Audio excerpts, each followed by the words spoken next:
திருமதி ஆர் சூடாமணி அம்மா அவர்கள் எழுதின உள்ளும் புறமும் ஒரு குடும்ப சமூக நீதி சிறுகதை. ரொம்ப வித்தியாசமான ஒரு சிறுகதை. அவங்க எழுதின கதைகள் நிறைய நம்ம சேனல்ல கொடுத்துருக்கோம். 6, 7, 8 கதைகள் மேல கொடுத்துருக்கோம். ரொம்ப மனசுல இருக்கக்கூடிய விஷயத்த நம்ம யதார்த்தமா சிந்திக்கக்கூடிய அல்லது சமூகத்துக்கு உபயோகமான உணர்வுபூர்வமான விஷயத்த வந்து சிறுகதையா எழுதியிருப்பாங்க. இது இன்னும் அதையெல்லாம் தாண்டி ஒரு வித்தியாசமான கதை. நல்ல கதை. கேட்கலாமா? உள்ளும் ஹோட்டலின் குடும்ப அறைக்குள் நுழையும் முன்பு சிறிது நின்று சுற்றும் முற்றும் பார்வையை வீசிய முத்து, இன்னும் ரமண வரலன்னு தோணுது என்றான். அருகில் நின்ற அவன் மனைவி வள்ளி, நாம போய் உட்கார்ல வாங்க, அவரு வர்றப்ப வரட்டும் என்று அலுப்புற்ற குரலில் கூறினாள். அது நல்லா இருக்குமா? ஸ்பெஷலா இங்க வந்து எங்களோடு சாப்பிடுன்னு அழைப்பு கொடுத்துட்டு அப்புறம் அலட்சியப்படுத்துறோம்னு அவனும் அவன் பொண்டாட்டியும் நினைச்சிட்டா? நினைக்க வேண்டியதுதான். அதுக்கு நாம என்னங்க செய்யறது? சொன்ன டயத்துக்கு சரியா வரலன்னா யார் தப்பு? அது அந்த பஞ்சுவாலிட்டி எல்லாம் வெளியூர்காரங்க கிட்டதான் கத்துக்கணும், நம்மவங்களுக்கு எங்க? முத்து கிருஷ்ணனுக்கு 43 வயது. பிறவி பணக்காரன் மட்டுமின்றி பிரபல தொழிலதிபர் கூட. உணவு வாசனை திரவியங்களை ஏற்றுமதி செய்யும் வாணிபம் மிக செழிப்பாய் நடந்து கொண்டிருந்தது. அவ்வப்போது வெளிநாட்டு பயணங்களுக்காக அவன் கிளம்பும் போது வள்ளியும் உடன் செல்வாள். அந்நாடுகளில் அவளுக்கு ஏற்பட்ட ஈடுபாட்டினால் அவையே நாகரிகத்தின் உறைவிடமாகவும் தன் சொந்த மண் பாமர நாடாகவும் தோன்றியது அவளுக்கு. புக்ககம் வந்துவிட்ட புது மணப்பெண் பிறந்தகத்திற்கு ஏங்குவது போல், எங்கேயானோ ஃபாரின்ல போய் செட்டில் பண்ணிடலாங்களே என்று அடிக்கடி கூறுவாள். முத்து பட்டும் படாததுமாக ஒரு பார்வை அவளை பார்த்தான். அதில் அவன் மனதில் குழம்பிக் கொண்டிருந்த சஞ்சலங்கள் எல்லாம் நிழலாடின. நீ உள்ள போய் உட்கார் வள்ளி, நான் அவங்க வந்ததும் கூட்டிக்கிட்டு வரேன். ஹோட்டல் பையன் எவன்டையாவது சொல்லி அவங்கள உள்ள அனுப்ப சொன்னா போச்சு. அதுக்காக நீங்களே தான் காவல்கார மாதிரி நிக்கணுமா என்ன? ரமண என் நண்பன் வள்ளி, ஞாபகம் இருக்கட்டும். நாங்க 2 பேரும் ஒன்னா படிச்சவங்க, ஒன்னா சத்தியாகிரகம் செஞ்சவங்க, ஒரே கொள்கைய கடைபிடிச்சவங்க. அவன் முன் காலம் சரிந்தது. அந்த கொள்கை, அந்த சத்திய தீவிரம், அகிம்சையின் வழியிலேயே போராட்டம் நடத்தி அந்நிய ஆட்சியை முறியடிக்க அன்று அரைக்கூவல் எழுப்பிய ஓர் எளிய மெலிந்த முதிர்ந்த உருவம் அவன் மனதில் தெளிவாக எழுந்தது. அன்பே வடிவான அந்த தூய திரு உருவம், அந்த மகான் ஆயுதமின்றியே போர் நடத்தி அதில் வெற்றியும் கண்டமையை உலகமே பார்த்து அதிசயிக்கவில்லையா? பகைவனை வெறுக்காமல் அநீதியை மட்டுமே வெறுத்த அந்த அகிம்சை தளபதி காட்டிய நெறியில் அன்று அடிமைப்பட்டிருந்த நாட்டில் பல கோடி இதயங்கள் விழிப்படைந்து வீறு கொண்டன. சத்தியமும் அகிம்சையும் வீரத்தின் மறுபெயர்கள் என்பதை தம் ஒவ்வொரு செயலிலும் நிலைநிறுத்தி காட்டினார் அவர். அந்த நினைப்பிலேயே முத்துவுக்கு மெய் சிலிர்த்தது. நாடு முழுவதிலும் அன்று சிம்ம கர்ஜனையாய் ஒலித்த அந்த சத்திய பெரும் முழக்கம் தீ மூட்டி சுடர் எழுப்பிய எண்ணற்ற வாலிப உள்ளங்களில் அவனுடையதும் கோபியினுடையதும் உண்டு. கோபி என்னவானான்? அவன் இருக்குமிடமே தெரியவில்லையே. போகட்டும், இத்தனை ஆண்டுகளில் அவ்வப்போது ரமணனை ஏனும் சந்திக்க முடிந்ததே. என்ன அப்படி பிரமிச்சு நிக்கிறீங்க? நீ உள்ள போவள்ளி, நான் சொன்னல்ல. அதே சமயம் வாயிற்புறம் அடர்ந்த சிறு கும்பலில் இருந்து உதிர்ந்து கொண்டு முன்னால் வந்து நின்ற வடிவம் அவனை பார்த்து புன்னகை புரிந்தது. உடப்னூன் முத்து, கொஞ்சம் லேட் ஆயிடுச்சு, மன்னிச்சுக்கப்பா. நீ பெரிய பிசினஸ் மேன், உலகம் பூரா சுத்துற பணக்கார, உன்னுடைய நேரத்துக்கு கூட விலை உண்டுதான். ஆனாலும் நண்பனாச்சேன்னு பொறுத்துக்க என்றான் ரமணன். வா ரமணா, ரூமுக்குள்ள போகலாம் வா, நான் ரெடி. தான் ஒரு செல்வச் சீமானின் நண்பன் என்பதை காட்டிக் கொண்டு விட்ட பிறகு தனிப்பட்ட முறையிலும் தான் ஒரு முக்கியமான புள்ளி என்று வலியுறுத்துபவனாக ரமணன் சிறிது நேரம் அப்படியே நின்று அறையில் இருந்தவர்களில் யாரேனும் இயன்றால் தன்னை அடையாளம் கண்டுகொள்ள நேரம் அளித்தான். இதோ இவ என் மனைவி சீதா. சீதா, இவன்தான் என்னுடைய நண்பன் முத்து கிருஷ்ணன். நாங்க அடிக்கடி சந்திச்சிக்க முடியாம போனாலும் ரொம்ப நாளைய நண்பர்கள். பழைய நாள்ல ஒன்னா படிச்சவங்க. என்று அறிமுகப்படலம் முடிந்தது. அதைச் சொல்லும்போது அவன் உள்ளத்திலும் ஒரு வீறு கொண்ட இளைஞர் கூட்டம் தெரிந்ததோ. இந்தியாவிலிருந்து வெளியேறு என்று அந்நியனை நோக்கி வீரவாக்கும் ஒளிந்து எந்த தண்டனைக்கும் அஞ்சாது நின்ற அந்த மகாத்மாவின் குரல் கேட்டு சிலிர்த்தெழுந்து கிளர்ச்சியில் குதித்த மாணவர் கூட்டம் தெரிந்ததோ. முத்து அதை அறிய நண்பனின் முகத்தை உன்னிப்பாக நோக்கினான். ரமணனின் திருப்தி கொண்ட தோரணையில் அந்த துடிப்பு மிக்க கூட்டத்தின் காட்சி மங்களாக கூட பிரதிபலிக்கவில்லை. பரஸ்பரம் வணக்கம் தெரிவித்துக் கொள்கையில் இரு பெண்களும் ஒருவரை ஒருவர் கண்களால் நிறுத்தி அளந்து கொள்வதை அவன் கவனித்தான். அதே சமயத்தில் அறையில் சிற்றுண்டி புசித்துக் கொண்டிருந்த ஒருவர் ரமணனை அடையாளம் கண்டு கொண்டு விட்டு அருகில் இருந்த தன் தோழனின் கையை தொட்டு, அதோ அவர்தான் பி.டி. ரமணன், காந்திஜியை பத்தி நிறைய புத்தகங்கள் எழுதியிருக்காரே அந்த ஆளு என்று முணுமுணுத்தார். இதை கவனித்துக் கொண்ட ரமணனின் முகத்தில் திருப்தி அதிகரித்தது. பிறகு குடும்ப அறையினுள் நால்வரும் நுழைந்தனர். கண்ணாடி கதவு பின்னே மூடிக்கொண்டது. முதலில் உணர்வாகும் ஒருவித மெல்லிய நெடியோடு குளிர் சாதனத்தின் இதம் வந்து சூழ்ந்து கொண்டது. என்னடா சாப்பிடுற ரமணா என்று கேட்டான் முத்து. உனக்கு எது இஷ்டமோ அதை கொண்டு வர சொல்ல. சரி, முதல்ல சூடா வெஜிடபிள் சமோசா, அப்புறம் கிரீன் பீ மசாலா, பாதாம் அல்வா, உருளைக்கிழங்கு கட்லெட், அதன் கூட தக்காளி, பட்டாணி, லெட்யூஸ் இதெல்லாம் சேர்த்துதான். அப்புறமா காஃபி, அது ஐஸ் காஃபியாவே இருக்கட்டும். என்ன Ramana? Okay, what ever you say. அந்த பொருட்களின் பட்டியலே ரமணனுக்கும் சீதாவுக்கும் அஜீரணம் ஏற்படுத்திவிடும் என்ற நினைப்பில் சிறிது உற்சாகம் கொண்டவளாய் வள்ளி சீதாவை நோக்கி சிக்கனமாக ஒரு புன்னகை உதிர்த்தாள். ஆனால் தம் இருவருக்கும் கூட இம்மாதிரி உணவு பழக்கம்தான் என்று காட்டிக்கொள்பவனாக ரமணன் முகத்தில் எவ்வித திகட்டலும் இன்றி இயல்பாக, நல்ல வேளை முத்து, போன தடவை நாங்க இங்க வந்தப்போ வெஜிடபிள் புலாவும் பட்டர் மசாலா தோசையும் குலோப்ஜானும் சாப்பிட்டோம். நீ அதையே சொல்லாதது நல்லதா போச்சு. அப்புறம் என்ன சமாச்சாரம் முத்து? மெட்ராஸ்ல எத்தனை நாள் இருப்ப என்று கேட்டான்.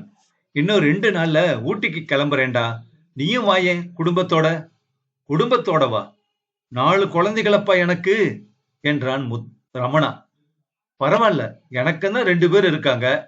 ஆசைக்கு ஒரு பொண்ணு, ஆஸ்திக்கு ஒரு பிள்ளை, வேண்டியதுதான். 2ம் நிறைய இருக்குதே உனக்கு முத்து. உனக்கு மட்டும் என்னடா குறைச்சல்? என்ன போல பிசினஸ் மேனா இல்லைன்னாலும் நீயும் தான் கை நிறைய சம்பாதிக்கிற வேலை பாக்குற.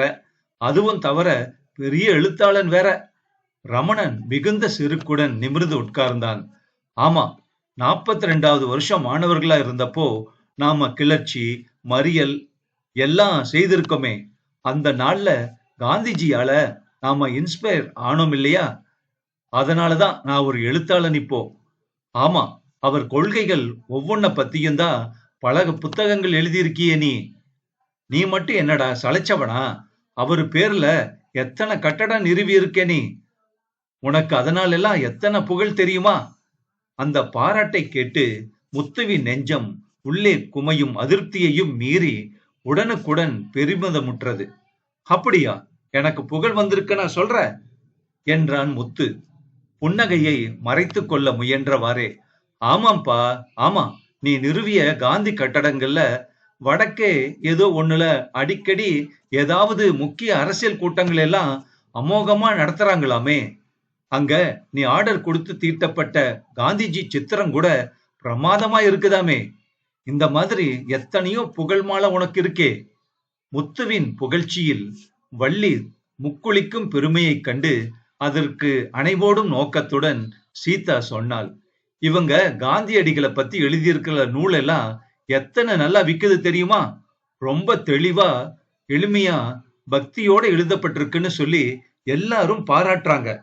பெண்கள் முன்னேற்றம், பெண்களை மதிச்சு நடத்தணும் அப்படிங்கிற காந்திஜியின் கொள்கைகளை பத்தி இவர் எழுதின புஸ்தகத்துக்கு 4வது எடிஷன் கூட கொண்டு வரணும்னு பப்ளிஷர் சொல்லிக்கிட்டு இருந்தாரு என்றவாறு தன் பங்கு பெருமைக்கு உரிமை நாட்டினாள் அவள். அப்படியா, நான் அந்த மாதிரி புஸ்தகம் எல்லாம் படிக்கிறது இல்ல. வள்ளி அலட்சியமாய் தன் அழகிய வாயை குவித்தாள். படிப்பு, நாகரிகம் இதெல்லாம் எனக்கு எப்பவுமே இருந்ததால அது ஒரு பெரிய விஷயமா எனக்கு தெரியல. பாமர பெண்களா இருக்கிறவங்களுக்கு பாவம் அதெல்லாம் அவசியம் படிச்சு தெரிஞ்சிக்க வேண்டியதுதான் என்றவாறு சீதாவை நேருக்கு நேராக நிதானமாய் பார்த்தாள். சீதாவின் முகம் சிவந்தது. ரமணனும் சட்டென்று வள்ளியை உற்று நோக்கி, சீதா பாமர பொண்ணல்ல மிஸ்ஸஸ் முத்து, அவளுக்கு எல்லா உரிமைகளும் உண்டு என்றான். சீதாவின் கோபம் இன்னும் தணியவில்லை. முத்துவை பார்த்து அவள் ஏதோ நீங்களும் அவரும் ரொம்ப பழைய சிநேகிதர்கள் அப்படின்னும் உங்களையும் உங்க சம்சாரத்தையும் நேத்து பீச்சில் சந்திச்சப்போ எங்களை நீங்க இங்க டிஃபனுக்கு அழைச்சிங்கன்னு அவர் சொன்னாரு. அதனாலதான் முன்ன பின்ன எனக்கு பழக்கம் இல்லைன்னாலும் பரவாயில்லன்னு நான் வந்தேன். உங்களை பார்த்தா நல்லவராதான் தோணுது. ஆனா அந்த அம்மா என்னை இப்படி அவமானம் செய்ய வேண்டிய அவசியம் தானா என்று படபடத்தாள். ரமணன் தேள் கொட்டியது போல் மனைவியின் பக்கம் திரும்பி, நீ எதுக்கு பேசுற சீதா? அவங்கிட்ட ஏதானும் சொல்லணும்னா நானே சொல்லிக்கிறேன் என்று ஆத்திரமாய் முணுமுணுத்தான். அதற்கு முத்து, மன்னிச்சிடுங்க மிஸ்ஸஸ் ரமணன் என்றபோது ரமணனின் முகம் பின்னும் விகாரமாயிற்று. சூழ்நிலையில் படிந்த மௌனம் இனிமையாக இல்லையே என்று முத்து தவித்த நேரத்தில் ஹோட்டல் சிப்பந்தி அறைக்குள் நுழைந்து உணவுப் பொருட்களை அவர்கள் முன் இட்டுச் சென்றான். சாப்பிடுங்க எல்லாரும் என்ற அவனது உபசரிப்பின் நயத்திலும் பிறகு உணவு உட்கொள்ளும் கவனத்திலும் நிலைமையின் சங்கடம் சிறிது விடுபட்டது. ஆனால் ரமணனின் முகத்தில் சிடுசிடுப்பு மாறவில்லை. மனைவியின் பக்கம் அவன் திரும்பி, சத்தம் போடாம உனக்கு சாப்பிட தெரியாதா என்று அவன் காரணமின்றி கடிந்து கொண்ட போதுதான் சீதா தன்னோடு அப்படி நேராக பேசிவிட்டது அவனுக்கு பிடிக்கவில்லை என்பதை முத்து புரிந்து கொண்டான். மனைவிக்கு எல்லா உரிமையும் உண்டு என்று சொன்னவனின் உண்மையான மனப்பான்மை இப்படியா? எத்தகைய போலி இந்த ரமணன்! முத்துவின் உதட்டோரம் சுளித்து கொண்ட ஏளன புன்னகை அடுத்த கணமே வற்றி போயிற்று. நான் மட்டும் போலி இல்லையா? மகாத்மா மகாத்மா என்று கதைக்கிறானே, அவர் கொள்கைகள் எங்கே? அவன் எங்கே? பொருள் ஈட்டுவதில் குற்றமில்லைதான். ஆனால் செல்வர்களின் செல்வம் அவர்களிடம் ஏழையரின் நலனுக்காக ஒப்படைக்கப்பட்டுள்ள பொருளாக இருப்பதுதான் என்று கூறியிருந்தாரே அந்த மகான். அவன் தன் செல்வத்தால் எந்த ஏழையின் துயரை களைந்தான்? அது கூட போகட்டும், அவன் பொருள் தேடிய வழிகள் எத்தனை சந்தர்ப்பங்களில் தொழிலில் மோசடி செய்திருக்கிறான். ஏற்றுமதி செய்த ஏலத்தில் எலிப்புழுக்கை சேர்த்த செயல் அத்தகைய எத்தனையோ சந்தர்ப்பங்களில் ஒன்றுதான் அது. அவ்வாறெல்லாம் நேர்மை தவறியவர்கள் சத்திய வடிவினரின் பெயரில் பொது கட்டடங்கள் கட்டுவது மட்டும் போலி இல்லையா? அண்மையில் சிறிது காலமாக அவ்வப்போது இது போன்ற சுயம் தலையெடுத்து முத்துவின் நிம்மதியை குலைத்தவாறு இருந்தன. தன் செழிப்பில் மனைவியின் சகிக்க முடியாத ஆணவத்தில் 16 வயதான மகனின் கல்லூரி பிரவேசத்தில் 12 வயது பெண்ணின் டேடி டேடி என்ற கொஞ்சலில் எல்லாவற்றிலுமே திடீரென்று ஒரு சலிப்பு ஏற்பட்டு விட்டார் போல இருந்தது. வயதின் முதிர்ச்சி உள்பார்வையை தெளிவாக்க தொடங்கியதுமே வாழ்வின் வசதிகளை எல்லாம் தாண்டி கொண்டு அடியில் இருந்து இதயத்தின் ஒரு பாகம் லேசான புரட்சியில் தலை நீட்டி பார்க்க ஆரம்பித்து விட்டது. அன்று பாபுஜியின் காந்தத்தால் இழுக்கப்பட்ட 3 நண்பர்களில் தன் நிலை இப்படி, ரமணன் இப்படி. ஆனால் கோபி எங்கே இருக்கிறான் என்றே தெரியவில்லையே. கல்வி முடியும் வரையில்தான் அவனுடன் தொடர்பு இருந்தது. பிறகு அவன் அவர்கள் வட்டத்தில் இருந்தே மறைந்து விட்டான். முத்துவும் ரமணனும் அடிக்கடி சந்தித்துக் கொள்ளாவிட்டாலும் சில ஆண்டுகளுக்கு ஒரு முறையேனும் முத்து வடக்கில் இருந்து சென்னைக்கு விஜயம் செய்யும் நேரமும் ரமணன் தன் அலுவலக வேலையை ஒட்டி வெளியூர் செல்லாமல் சென்னையில் தங்கியிருக்கும் நேரமும் கூடும்போது பார்த்து கொள்ள வாய்ப்பு கிட்டும். மேலும் முத்து ஒரு வெற்றிகரமான தொழில் நிபுணன், ரமணன் ஒரு புகழ்பெற்ற எழுத்துச் சிற்பி. ஒருவரை பற்றிய செய்திகள் மற்றவர் காதில் விழ இவையும் காரணங்களாக அமைந்தன. ஆகவே அந்த பிணைப்பு விடுபடவில்லை. ஆனால் கோபியின் தொடர்பு தொடக்கத்திலேயே நின்று போய்விட்டது. நாட்டின் பெருத்த பரப்பு அவனை விழுங்கிக் கொண்டு விட்டது. அவன் சுவடே தெரியவில்லை. மகாத்மாவின் கொள்கைகளை பரப்ப ரமணன் நூல்கள் எழுதியது போலவோ முத்து அவரை பற்றிய சொற்பொழிவுகளுடன் அவர் பெயரில் மன்றங்கள் எழுப்பியது போலவோ, கோபி அந்த மகானிடம் தனக்கிருந்த பக்தியின் நினைவாக எதுவும் செய்ததாக தெரியவில்லை. அப்படி அவன் அவருக்காக ஏதேனும் முறையில் பிரச்சாரம் செய்திருந்தால் அது பற்றிய செய்தி எட்டாமலேயா இருந்திருக்கும்? அவன் மெதுவாக எண்ணங்களில் இருந்து தன்னை விடுவித்துக் கொண்டு, என்ன ஒண்ணு பேசாமலே இருக்கிற ரமணா என்று கேட்டான். என்னத்த பேசுறதா என்று பதில் சொன்னான் ரமணா. காந்திஜியின் தத்துவங்கள்ல உனக்கு ரொம்ப பிடிச்சது எது? பெண்கள் முன்னேற்றம் தான். அவரோட நினைவுக்கு நீ செய்யற நல்ல பணி இந்த மாதிரி புஸ்தகங்களை நீ எழுதுறது. ஏதாவது சொல்ல, அந்த புஸ்தகத்தை பத்தி தான். அதை ஏன் கேட்கற? ரமணன் திடீரென்று ஆவேசமாக பேசினான். அந்த பப்ளிஷர் இருக்கானே, பண்ணா நம்பர் ஃப்ராடு. சரியாவே பணம் கொடுக்கறது இல்ல. புஸ்தகம் எழுதுறவன் என்ன தானமா செய்யறான்? காந்திஜி பேரை சொல்றதுல எனக்கு புகழ் கிடைக்குது, இல்லைன்னு சொல்லல. ஆனா அது மட்டும் போதுமா? புகழும் தான் வேணும், பணமும் தான் வேணும். ரெண்டுக்காகவும் தான் நான் எழுதுறேன். என்ன அந்த ஆளு மோசம் செய்யறாப்ல நானும் அவனுக்கு செய்ய போறேன். அடுத்ததாக என்ன அவன் புஸ்தகம் எழுத தர சொல்றப்போ நான் எழுத மாட்டேன். இவனுக்கு எழுதி தர்றதை விட ஒரு சினிமாவுக்கு கதை எழுதி கொடுத்தாலும் ஆயிரக்கணக்கில் வாரி குவிக்கலாமே.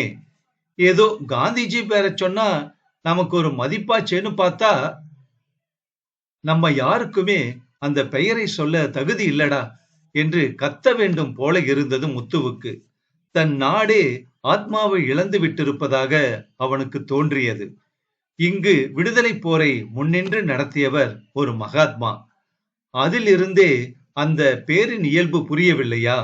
சாத்வீக வீரமும் சத்தியத்தின் வலிமையும் அகிம்சையின் ஆண்மையும் நேர்மையான லட்சியங்களின் அஞ்சாமையும் புனிதர்களின் தியாகமும் படைகளாய் இலங்கி சாதித்த வெற்றி நம்முடையது.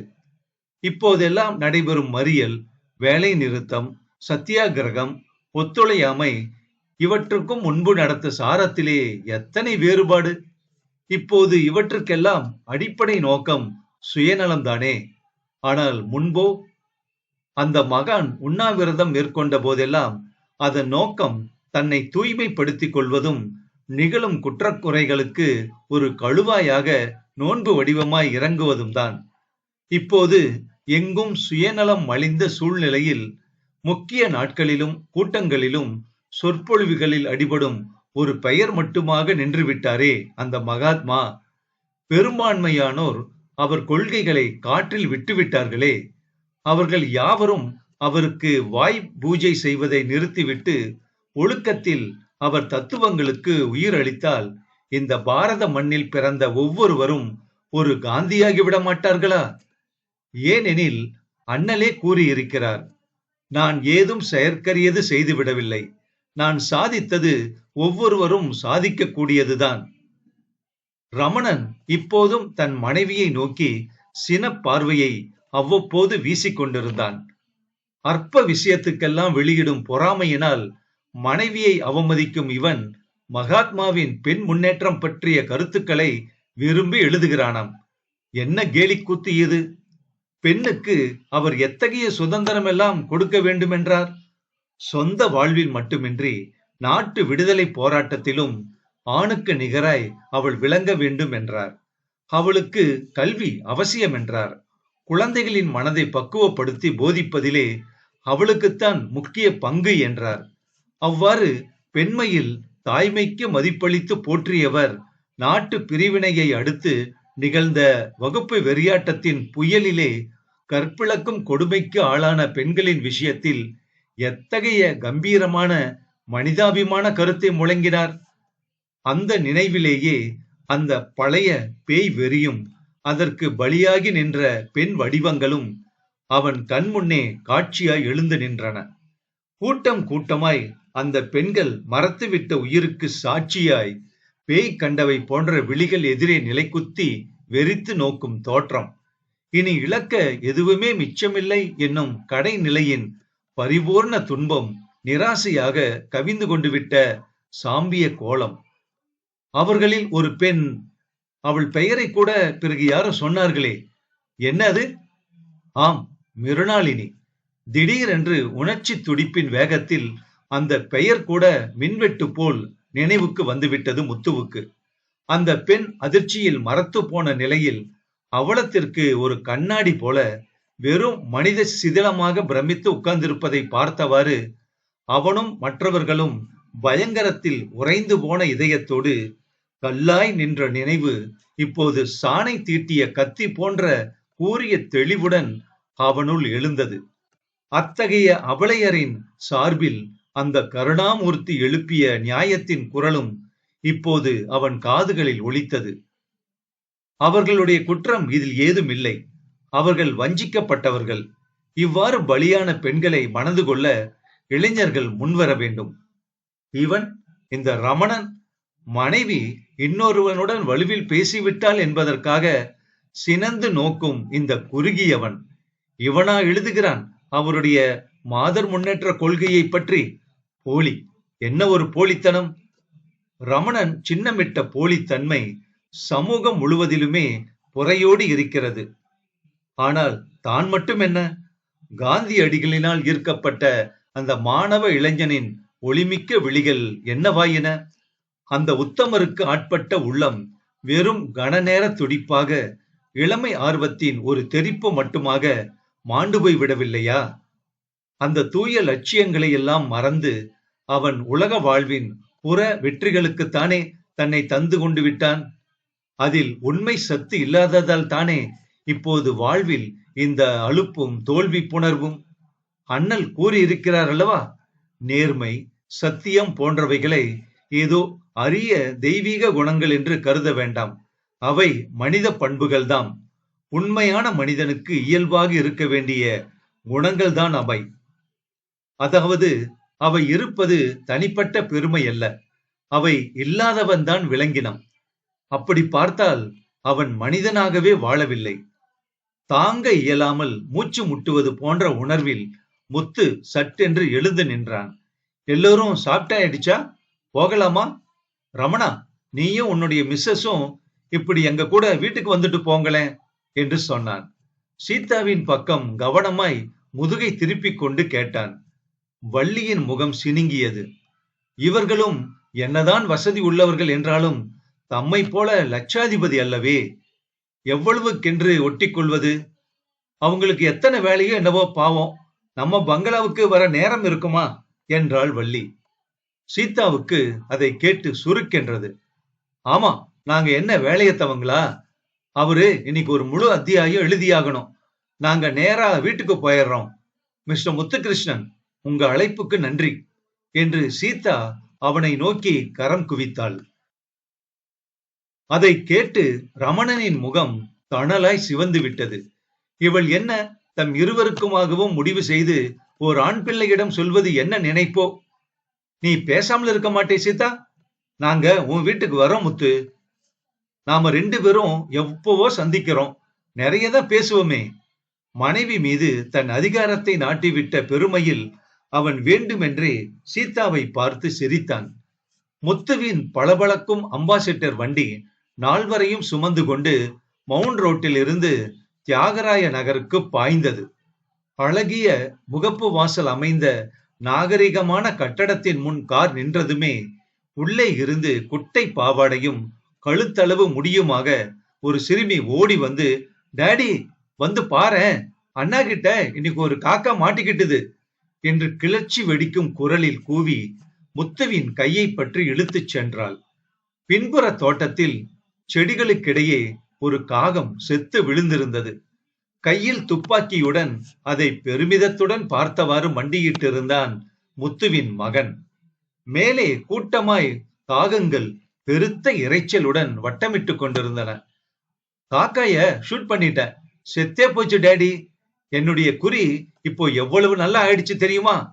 இன்னைக்குதான் என்னுடைய முதல் பெரிய சக்சஸ் என்று பையன் தந்தையை கண்டதும் கும்மாளமிட்டான். முத்துவின் உடல் கூசி சுருங்கியது. மகன் ஆசைப்பட்டதற்காக ஏர் கன் வாங்கி தந்தவன் அவன்தான். இப்போது அந்த குறி அவனுள்ளேயே பாய்ந்து விட்டார் போல அவன் உயிர் துடித்தது. பையன் கெட்டிக்காரனா இருக்கானே என்று முத்துவின் மகனை ரமணன் பாராட்டினான். அதிர்க்கட்டும் ரமணா, உன்னுடைய குழந்தைகளை நான் அதிகம் பார்த்ததே இல்லையே, நாளைக்கு கூட்டிக்கிட்டு வரியா என்று பேச்சை மாற்றிய முத்து தன் மகனை பார்த்து, நீ உள்ள போ, அப்புறமா உன்னோட பேசிக்கிறேன் என்று கடுகடுத்தான். அதுக்கென்ன முத்து, கூட்டிக்கிட்டு வரேன். என் 2வது பைய உன் மகன்கிட்ட இருந்து இந்த சாமர்த்தியம் எல்லாம் கத்துக்கிட்டுமே என்றான் ரமணன்.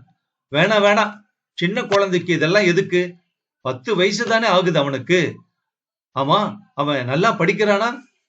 ஏதோ பேருக்குதான். தவறாம பாஸ் பண்ணிக்கிட்டு வரான் இல்ல? பாஸ் பண்றதுக்கு படிக்கணுமா என்ன? ரமணன் அவனை பார்த்து கண்களை சிமிட்டினான். அதன் பொருள் புரிந்தபோது முத்துவின் நெஞ்சம் பின்னும் சுருங்கிக் கொண்டது. எல்லோரும் ஹாலில் அமர்ந்து உரையாடிய போதெல்லாம் தமது பகட்டான உடையணிந்த வடிவங்களிலேயே அறையில் உடுத்த ஒரே ஆடையுடன் ஒரு எளிய முதிய மோகன உருவம் சுவரில் தொங்கிக் கொண்டிருந்த படத்தில் இருந்து தங்களை மூக்கு கண்ணாடிக்கு பின்புறம் இருந்து பார்த்தவாறு தேனூற்றாய் புன்னகைத்துக் கொண்டிருந்த காட்சியை அவனால் தாங்க முடியவில்லை. அந்த புன்னகையில் தண்டனம் இல்லை, எதிராளியையே வெறுக்காத அன்பின் மந்தகாசம் அல்லவா அது? அது அவர்களுக்காக பரிதாபம்தான் காட்டியது. இதை விட பெருசா காந்திஜியோட படம் நான் என்னுடைய வீட்டுல மாட்டி வச்சிருக்கேன் என்றான் ரமணன். அதை கேட்டு முத்துவின் உடல் எரிந்தது. அகிம்சையாளரின் பெயரில் கட்டடங்கள் எழுப்பிவிட்டு மகனுக்கு துப்பாக்கி வாங்கி தருபவனும், சத்தியத்தின் பூஜாரியை பற்றி நூல்கள் வரைந்துவிட்டு மகனின் தேர்வுக்காக லஞ்சம் அளிப்பவனும் கூடும் இடத்தில் அந்த மகான் ஏன் நிற்கிறார்? போலிகள் இடையே அவருக்கு என்ன வேலை? அவர்களிடையே அவர் நின்றால் எளியவர் துயர் துடைக்கும் பொருட்டு பகை நடுவில் அஞ்சாது நடந்த மெலிந்த பொற்பாதங்கள் கரைபடாதோ? இவ்வாறு பேச்சுக்கும் செயலுக்கும் சம்பந்தமின்றி வாழும் தம் இருவரை விட பெயரை போலியாக உபயோகிக்காமல் ஒரே அடியாய் அவரை மறந்து போன கோபி எத்தனையோ மேலல்லவா? திடீரென்று அவன் கேட்டான். நம்ம செட்டுல 3 பேர் இருந்தோம், நீயும் நானும் தொடர்பு வச்சுக்கிட்டு இருக்கோம். ஆனா கோபி என்ன ஆனானே தெரியல பாத்தியா என்று கேட்டான் முத்து. தெரியாம என்ன? பதில் சொன்னான் ரமணன். அதை கேட்டு முத்து அதிர்ந்து விட்டான். ரமணனுக்கு தெரியுமா கோபியின் தற்போதைய விவரங்கள்? பின்னே இத்தனை பேச்சில் ஒரு முறை கூட அது பற்றி அவன் குறிப்பிடவில்லையே. என்ன ரமணா, உனக்கு தெரியுமா? தெரியுமே, எனக்கு நீ சொல்லவே இல்லையே. நம்ம 2 பேருக்குமே அவன் தொடர்பு விட்டு போச்சுன்னு நினைச்சுக்கிட்டு இருந்த. எனக்கு கூட இவ்வளவு காலம் வர தெரியாது. இப்பதான் 1 மாசம் முந்தி தற்செயலா அவனை பார்த்தேன். இந்த ஊர்லயா? ஆமா. என்ன செய்யறான்? அவன் எப்படி இருக்கான்? அந்த நாள்ல இருந்த மாதிரியே சோனியா தான் இருக்கான். வாழ்க்கையில ரொம்ப முன்னேறலன்னு தோணுது. ஏதோ சாதாரண வேலைதான் பாக்குறான். அது என்னன்னு கூட சொன்னா எனக்கு மறந்து போச்சு. தலையெல்லாம் ஒரே அடியா நரைச்சு அடையாளமே தெரியாம மாறிட்டான். நீ பின்ன எப்படி தெரிஞ்சுக்கிட்ட அவன? அவன் தான் என்ன அடையாளம் கண்டுகிட்டு கூப்பிட்டு விசாரிச்சான். அவன் வீடு எங்கன்னு சொன்னானா? அது எங்க? ரமணன் உதட்டை பிதுக்கினான். எனக்கு நேரமே கிடைக்கல. தான் சந்திக்க செல்லும் அளவுக்கு கோபியின் வாழ்க்கை தரம் அமையவில்லை என்பது ரமணனின் கருத்து போலும். அதை தெரிந்து கொண்டதாய் காட்டிக்கொள்ளாமல் முத்து சொன்னான். இப்போ அவனை போய் பார்க்கலாமா, வர்றியா என்று கேட்டான். இப்ப வா, எனக்கு வேலை இருக்கே. இன்னொரு நாள் வேணும்னா? Don't be a wet blanket. எனக்கு எத்தனையோ நாளா கோபிய மறுபடியும் சந்திக்கணும்னு ஆசைடா, தெரியுமா? ஊட்டியில இருந்து திரும்பியதும் நான் ஊருக்கு கிளம்பிடுவேன். தற்செயலா இப்ப நாம 3 பேரும் ஒரே ஊர்ல இருக்கோம். சும்மா வாடா போலாம். ரமணனால் மேலும் மறுக்க முடியவில்லை. இரு பெண்களும் தம் கணவரின் நண்பனை சந்திப்பதில் ஆர்வம் காட்டாததால் வள்ளியை அங்கேயே விட்டுவிட்டு சீதாவை அவள் வீட்டில் இறக்கிவிட்டு முத்து ரமணனுடன் அம்பாசிட்டரை அயனாவரத்திற்கு ஓட்டிச் சென்றான். மாலை பொன் கருக்கத் தொடங்கும் நேரமாகிவிட்டதே. கோபி சினிமாவுக்கோ கடற்கரைக்கோ போயிருப்பானோ என்று சுய வழக்கத்தின் சுவட்டில் இயல்பாய் எழுந்துவிட்ட அவன் எண்ணம் முற்று பெறும் முன்பே வாசலில் ஒரு வடிவம் வந்து நின்றது. சற்று நேர மௌன வெறிப்புக்கு பிறகு எதிரே இருந்தவனின் முகமெங்கும் புன்முறுவலின் அலை ஒன்று படர்ந்தது. முத்து, முத்து தானே? வா வா, என்ன ஆச்சரியம்! எத்தனை காலமாச்சு நாம சந்திச்சு? சொப்பன மாதிரி இருக்குடா. நிஜமாகவா நீ வந்திருக்க முத்து? கோபி முன்னால் விரைந்து வந்து அவன் கைகளை பற்றி கொண்டான். அன்னைக்கு ரமணனை சந்திச்ச நேரம் நல்ல நேரம் தான் போல இருக்கு. பழைய நாள் சிநேகிதங்கள்ல ஒருத்தனை பார்த்த ஒரு மாசத்திலேயே இன்னொருவனையும் பார்க்கிற சந்தர்ப்பம்னா சும்மாவா? வா வா வா ரமணா. மகிழ்ச்சியுடன் தம்மை வரவேற்று வீட்டினுள் அழைத்து அமரச் செய்த நண்பனை முத்து உன்னிப்பாக பார்த்தான். ரமணன் சொல்லி இருந்தது உண்மைதான். கோபி அடையாளம் தெரியாமல் தான் மாறியிருந்தான். தம் மூவருக்கும் ஒரே வயதுதான் என்றாலும் வசதியின் காரணமாக தாம் இருவரும் இளமையின் மீதே இளைப்பாறி இருக்க கோபி மட்டும் கிழவனாகி கொண்டிருந்தான். ஆனால் அவன் பேச்சிலும் பழக்கத்திலும் பழைய நட்பு அணி செய்தது. இத்தனை ஆண்டுகளுக்கு பின் அவனை சந்தித்ததில் அவனுடைய நீரோட்டமான சரளத்தன்மை தனிப்பட்ட ஒரு மகிழ்ச்சியை தந்தது. நீ எப்படி இருக்க கோபி? உன்னை 1000 கேள்விகள் கேட்கணும் போல இருக்குடா. ஆனா ஒண்ணுமே கேட்க தோணல. உன்னை பத்தி எல்லாம் சொல்லுடா. முத்து கேட்டான். கோபி விவரித்தான். சராசரியான வியப்புறுத்தும் தன்மை எதுவுமற்ற எளிய வாழ்வு அவனுடையது. பாரதத்தின் கோடிக்கணக்கான மாந்தருள் அவனும் ஒருவன். அவ்வளவுதான். முத்து ஒரு பெரிய பிசினஸ்மேன், கொல்ல பணக்காரன்டா, தெரியுமா என்றான் ரமணன். அப்படியா? எனக்கு யார பத்தியுமே தெரியாது. நீ ஒரு புகழ்பெற்ற எழுத்தாளன்னு கூட அன்னைக்கு நீ சொல்ற வரைக்கும் எனக்கு தெரியாதுன்னா பாரேன் என்று கூறி தன் அறியாமைக்கு தானே சிரித்து கொண்டான் கோபி. வெகு நேரம் அவர்கள் பேசிக் கொண்டிருந்தார்கள். ஆனால் மகாத்மாவை பற்றிய ஒரு சொல் கூட கோபியின் வாயிலிருந்து வரவில்லை. அந்த அறையில் அவருடைய ஒரு படம் கூட மாட்டப்படவில்லை என்பதையும் முத்து கவனித்தான். உங்க 2 பேருக்கும் சாப்பிட ஏதாவது கேட்டான் கோபி. சாப்பிட்டுட்டு தாண்டா வந்தோம், கொஞ்சம் தண்ணி மட்டும் கொடு, தாகமா இருக்கு என்றான் முத்து. கோபி எழுந்து உள்ளே சென்று விட்டு வந்தான். கொண்டு வர சொல்லியிருக்கேன்டா. அப்புறம் என்ன சங்கதி? டேய், இன்னைக்கு உங்க 2 பேரையும் இப்படி என் வீட்டுல வரவேற்பேன்னு நான் நினைக்கவே இல்லடா.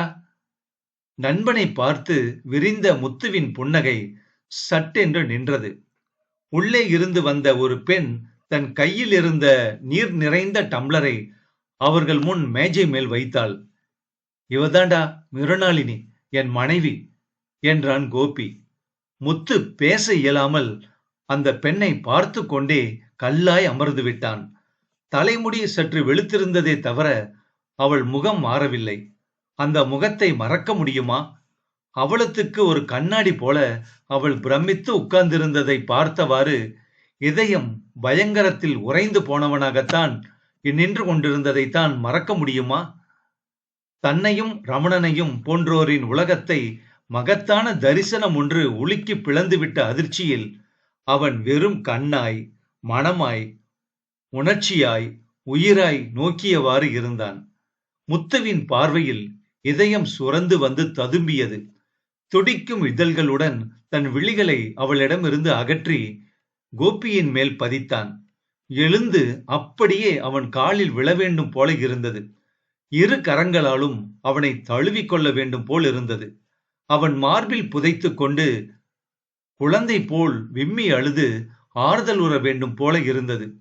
என் நாட்டின் ஆத்மா அழியவில்லை என்று எக்கால விட வேண்டும் போல இருந்தது. கோபி, கோபி! அவன் மகாத்மாவை பற்றி எழுதவில்லை, சொற்பொழிவுகள் நிகழ்த்தவில்லை, பேச்சில் கூட அவரை குறிப்பிடவில்லை. இன்முகத்துடன் கம்பீரமாய் அருகில் மிருணாளியுடன் வாய்ப்பேசாது நின்று கொண்டுதான் இருந்தான். ஒளி என்னை பார் என்று சொல்வதில்லை, அது உதிக்கிறது, நாம் பார்க்கிறோம், நம் பார்வை தெளிவுறுகிறது. அதன் உதயமே அதன் விளக்கம். அந்த விளக்கத்தில் திடீரென்று மகாத்மாவின் அருள் புன்னகை அங்கு உயிர் கொண்டு பளிரிடுவதை உணர்ந்து உள்ளம் சிலிர்த்தபோது முத்துவும் பேசவில்லை.